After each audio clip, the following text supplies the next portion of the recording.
ঢাকাই চলচ্চিত্রের কিংবদন্তি অভিনেতা, জাতীয় পুরস্কারপ্রাপ্ত শিল্পী এবং নিরাপদ সড়ক চাই আন্দোলনের প্রতিষ্ঠাতা ইলিয়াস কাঞ্চন বর্তমানে লন্ডনে চিকিৎসাধীন। তার মস্তিষ্কে টিউমার ধরা পড়েছে, যা জানার পর থেকেই পুরো চলচ্চিত্র অঙ্গনে নেমে এসেছে উদ্বেগ আর দুঃখের ছায়া।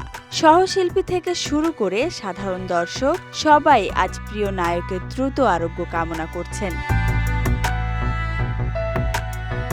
গেল মাসের শেষের দিকে ইলিয়াস কাঞ্চনের অসুস্থতার খবরটি প্রথম প্রকাশ্যে আনেন তার ছেলে মিরাজ মঈন জয়। তবে এই খবর জানাজানি হওয়ার অনেক আগে থেকেই চিত্রনায়িকা রোজিনা বিষয়টি জানতেন। জুলাই মাসেই তিনি জানতে পারেন কাঞ্চনের মাথায় টিউমার ধরা পড়েছে।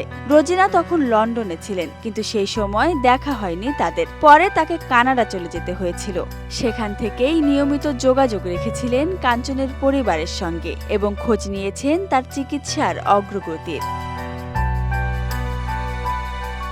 রোজিনা সেই অভিজ্ঞতার কথা জানিয়ে বলেন, আমি জুলাইতেই জেনেছিলাম কাঞ্চনের মাথায় টিউমার ধরা পড়েছে। আমি লন্ডনে ছিলাম, পরে কানাডা চলে যাওয়ায় আর দেখা হয়নি তখন। তবে ওদের সঙ্গে যোগাযোগ রেখেছিলাম সব সময়। রোজিনা জানান, সেপ্টেম্বরে কানাডা থেকে লন্ডনে ফিরে তিনি কাঞ্চনের মেয়ের বাসায় গিয়ে দেখা করেন তার সঙ্গে। সেই সময় কাঞ্চন কিছুটা দুর্বল হলেও মানসিকভাবে তাকে অত্যন্ত দৃঢ় মনে হয়েছে। রোজিনার ভাষায়, সেপ্টেম্বরে আমি লন্ডনে এসে কাঞ্চনের মেয়ের বাসায় গিয়েছিলাম। তখনই তার সঙ্গে দেখা হয়, গল্প করি, ছবি তুলি। রোজিনা আরও বলেন, অসুস্থতার ধকলে কিছুটা বিধ্বস্ত দেখালেও কাঞ্চন দাঁড়িয়ে নামাজ পড়ছেন নিয়মিত। ধীরে ধীরে নানা বিষয়ে আমার সঙ্গে কথা বলেছে। যেহেতু সমস্যা ব্রেইনে, মাঝে মধ্যে কিছু কথা ভুলে যায় সে। তবে আমি তাকে ভালোই দেখেছি। সহশিল্পী হিসেবে কাঞ্চনের প্রতি শ্রদ্ধা জানাতে গিয়ে রোজিনা বলেন, কাঞ্চনের সঙ্গে আমি অনেক ছবি করেছি। আমরা প্রায় সমসাময়িক। কাজের প্রতি তার নিষ্ঠা, ভালোবাসা ও অধ্যাবসায়ের ফলেই আজও তিনি দর্শকের হৃদয়ে জায়গা করে আছেন। মানুষ হিসেবে কাঞ্চন অসাধারণ, শান্ত, ভদ্র এবং মানবিক একজন মানুষ। রোজিনা ও কাঞ্চন একসঙ্গে অভিনয় করেন একাধিক হিট ছবিতে। শমশের, নবাব, নসিব, রতনমালা, রাধাকৃষ্ণ, ফুলকুমারী, রেশমি চুড়ি, বংশধর, মুজাহিদ, কৈফিয়ত, অভিযান এসব সিনেমাগুলোই বাংলা সিনেমার দর্শকদের মনে আজও অমলিন স্মৃতি হয়ে আছে। রোজিনা বলেন, কাঞ্চনের সঙ্গে কাজ করা মানেই ছিল শেখার সুযোগ। তিনি সময় মতো সেটে আসতেন, কাউকে ছোট করতেন না, খুবই ভদ্র ও শালীন ছিলেন। এমন মানুষ আজকাল পাওয়াই যায় না।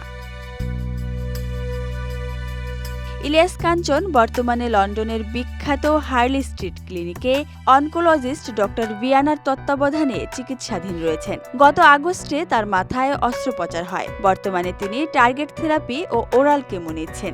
তার মেয়ের জামাই আরিফুল ইসলাম জানিয়েছেন, কাঞ্চনের শারীরিক অবস্থা বর্তমানে অপরিবর্তিত।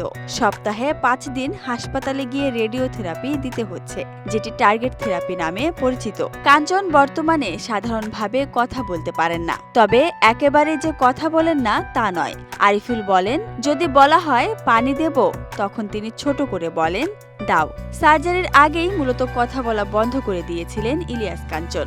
এখন খুব দরকার না হলে চেষ্টা করেন না, কারণ এতে তার কষ্ট হয়। চিকিৎসকদের মতে কাঞ্চনের সুস্থ হতে সময় লাগবে।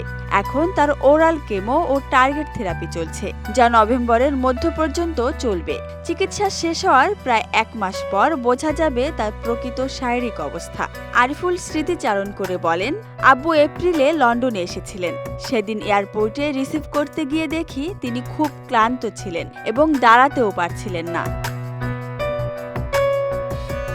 আজ যখন কাঞ্চন জীবনযুদ্ধের কঠিন সময় পার করছেন, তখন তার সহশিল্পী, বন্ধু ও অসংখ্য ভক্ত এক সুরে প্রার্থনা করছেন, এই মহান শিল্পী দ্রুত সুস্থ হয়ে উঠুন।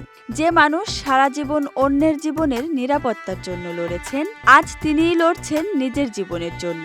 বাংলাদেশের চলচ্চিত্র জগৎ, সংস্কৃতি অঙ্গন এবং কোটি দর্শকের মন থেকে উচ্চারিত হচ্ছে একটাই কথা, ইলিয়াস কাঞ্চন দ্রুত আরোগ্য লাভ করুন।